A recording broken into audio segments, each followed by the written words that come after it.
book called Nim's Island. It's written by Wendy Orr, illustrated by Carrie Millard. And today we're going to read about it. You know, at my school, there's a one book, one school going on. That means we read a book for like this amount of weeks, like I think 4 weeks, and I think we get to keep the book, and it's really nice to do.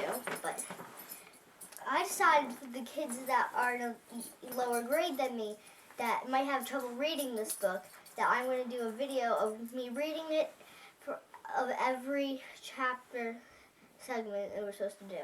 So, hope you guys enjoyed the video. Nim's Island by Wendy Orr, illustrated by Carrie Millard.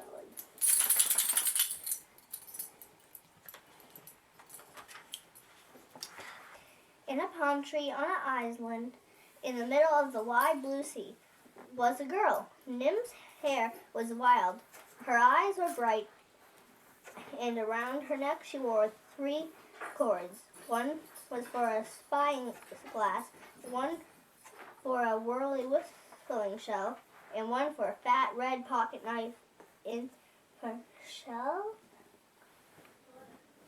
Okay. I think shelf, yeah. With the spyglass at her eye, she watched her father's boat. It sailed through the reef to the deeper, dark ocean, and Jack turned to wave, and Nim waved back. Though she knew he couldn't see, then the white sails caught the wind and blew him out of sight, and Nim was alone for 3 days and 3 nights. Whatever happened or needed doing, Nim would do it. And what we need first, said Nim, is breakfast. So she threw 4 ripe coconuts, thump, into the sand and climbed down after them. Then she whistled her shell long 2 shrill notes that carried far out to the reef, where the sea lions were. Before I turn the page, there's a photo on this page, so make sure you guys see it.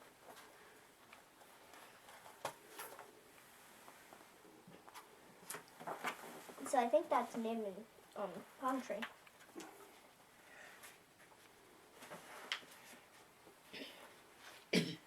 Fishing. Selkie popped her head above the water. She had a fish in her mouth, but she swallowed it fast and dived toward the beach. And from a rock by the hut, Fred came scuttling. Fred was an iguana, spiky as a dragon, with a cheerful snub nose. He twined around Nim's feet in a prickly hug. Are you saying good morning, Nim demanded, or just begging for breakfast? Fred stared at the coconuts. He was a very honest iguana. Coconuts are tricky to open, but Nim was an expert. With a rock and a spike, she punched a hole and drank the juice. She cracked the shell and pried out the flesh, and Fred snatched his piece and gulped it down. Marine iguanas don't eat coconut, but no one had ever told Fred. Now Selkie was flopping up the beach to greet them. We'll come in too, Nim shouted and dived off the rocks. Selkie twisted and shot up underneath, gliding Nim through the waves, thumping over, ducking under. Nim clung tight till she was half sea lion and half girl, and all of her was part ocean. Then Selkie and Fred went to sunbathe on the and Nim went back to the hut. She poured a mug of water from her favorite blue bottle, brushed her teeth above a clump of grass that needed the spit, and started her chores. There are lots today because she was doing some of Jack's as well as her own. Long ago, when Nim was a baby, she had a mother, as well as Jack. One day, her mother had gone to investigate the contents of a blue whale's stomach.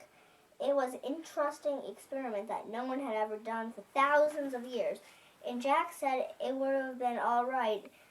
It should have been safe until tourists came to film it, shouting and racing their huge pink and purple boat around Nim's mother and the whale. When Jack told them to stop, they made rude signs and bumped their boat against the whale's nose. The whale panicked and dived so deep that no one knew where or when it came back up again. Nim's mother never came back up at all.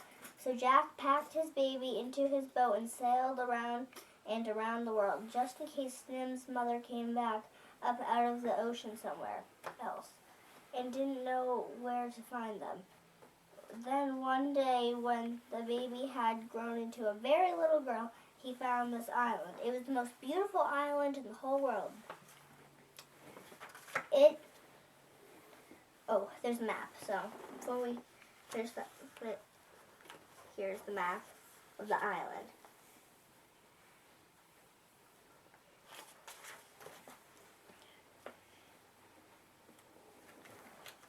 It had white shell beaches, pale gold sand, and tumbled black rocks where the spray threw rainbows into the sky. It had a fiery mountain with green rainforest on the high slopes and grasslands at the bottom. There was a pool of fresh water to drink and a waterfall to slide down.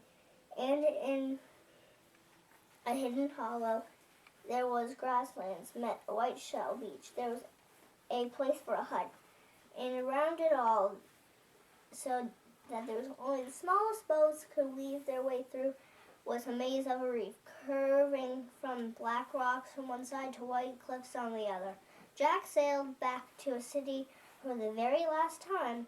He filled up the boat with plants for a garden and supplies for science, and he landed on the island to build a home for just him and his daughter.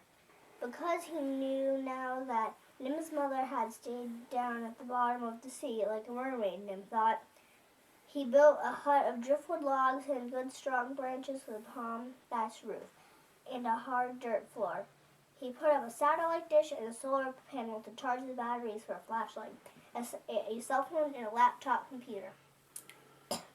He made a sleeping mat stuffed with rustling palm fronds, a table and 2 stools, a desk, bookcases, and shelves for his science stuff, coconut shell bowls, and seashell plates. He dug a vegetable garden in the rich soil at Fire Mountain's base and planted avocados, bananas, lettuce, oranges, pineapples, strawberries, sweet potatoes, and tomatoes, and bamboo for making pipes and useful things. When he went on being a scientist and when Nim got older, she helped him. They read what the barometer said, measured how much rain fell every day, and how strong the winds were, how high the high tides reached, and how low the low tides fell. And they marked the measurements on a clean white chart with a dark blue marker. They studied plants that grew on the island and the animals that lived there. They put blue bands on the birds' legs and wrote down the numbers so Jack could remember the birds' birthdays and who their mothers and father were. Nim remembered anyway. Sometimes Jack wrote articles about the weather and plants and animals and emailed them to science magazines and universities. And sometimes people emailed him questions to answer. He would tell them about tropical storms and iguanas and seaweed, but he'd never tell them where the island was in case the tropical tourists ever found it, because Jack hated the tropical tourists, worse than sea snakes or scorpions. Only the supply ship, which came once a year to bring them books and paper, flour, yeast, nails, cloth, and other things they couldn't make themselves, knew where they lived. It was too big to weave its way through the reef, so Jack and Nim always sailed out to meet it, and the ship's captain never saw just how beautiful the island was. And every day, no matter how excited Jack got about finding a new kind of seashell or butterfly, they looked after their garden. They watered it if it was dry, weeded the weeds, picked out what was ripe. Jack built a 3-sided shed for tools, a hook for bananas, and his big machete to cut them. The machete was Nim's favorite tool. When they'd look after the garden and fished for dinner, they'd check the beaches for driftwood or bottles or anything else that might have flooded on the tide. Nim had school. That was what they called it because it wasn't inside, it wasn't a desk. They sat on a beach in the dark to study stars. They climbed cliffs to see birds in their nests. Nim learned language of dolphins, about tiny crabs that float out to sea on their coconut homes, and how to watch the clouds and listen for the wind. Sometimes for the whole day, they'd talk in sea lion grunts or froggy bird squawks or plankton wiggles. Jack loved plankton. Nim's favorites were the ones that shone bright in the sea at night. Jack loved them all. Here's the photos on those 2 pages.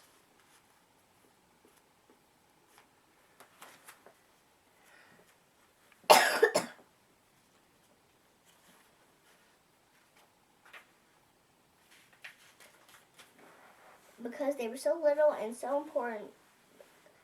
Because little fish ate them, and bigger fish ate the little fish, and the biggest fish ate the bigger fish, and there wouldn't have been any fish at all if it weren't for the plankton.